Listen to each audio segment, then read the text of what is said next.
เศร้าเนาะเอ้ยประมาณ6 โมงเนาะใส่ล่านรถทั่วไปเด้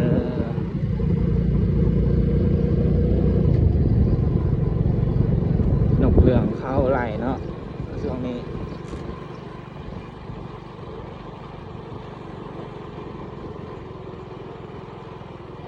วันนี้คนหากระตกเลยโอ้ทางเปลี่ยนมืด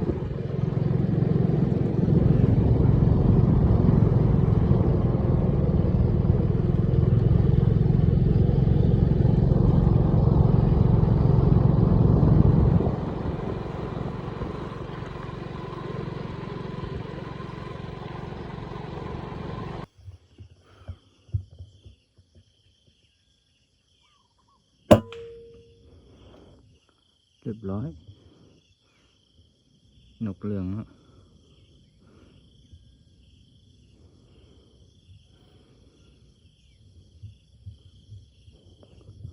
ตกเร็วเต้น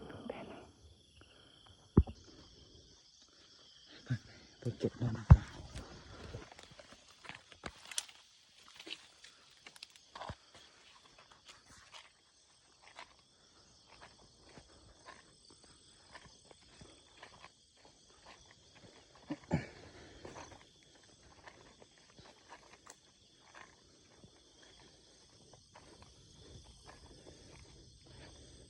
นกตกใส่แล้ว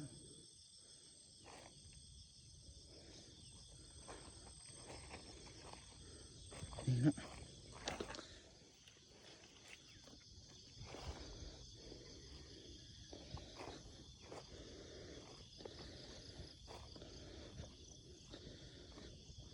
มัน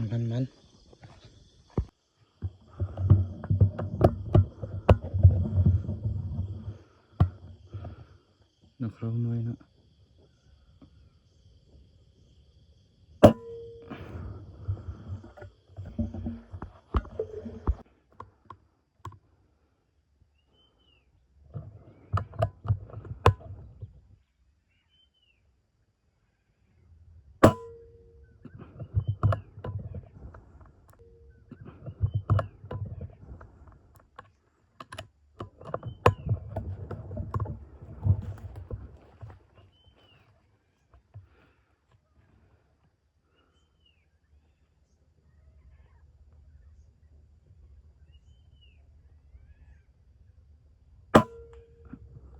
เรียบร้อย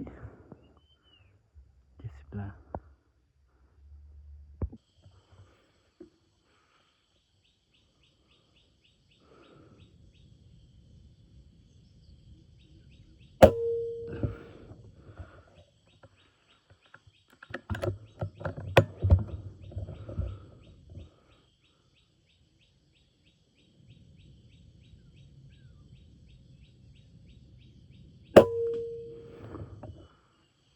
ปลอดภัยเนาะ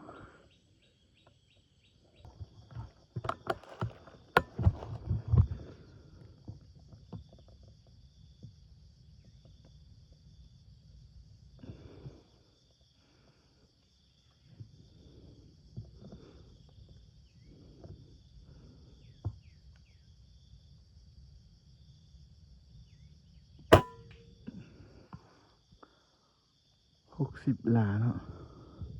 เรียบร้อย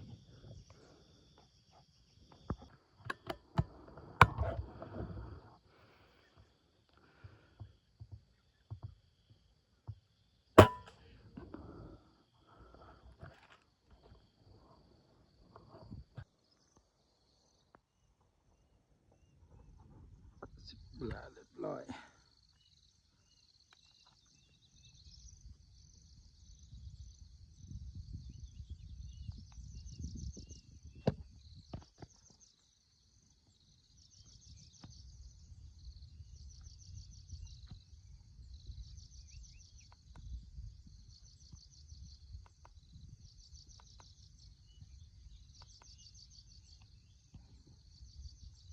95 เมตรเนาะ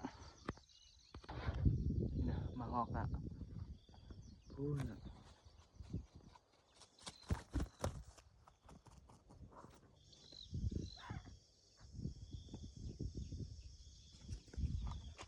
ส่องกัน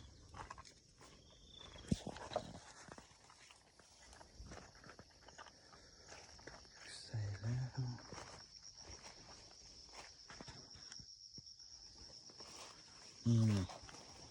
เห็นแล้วเห็นแล้ว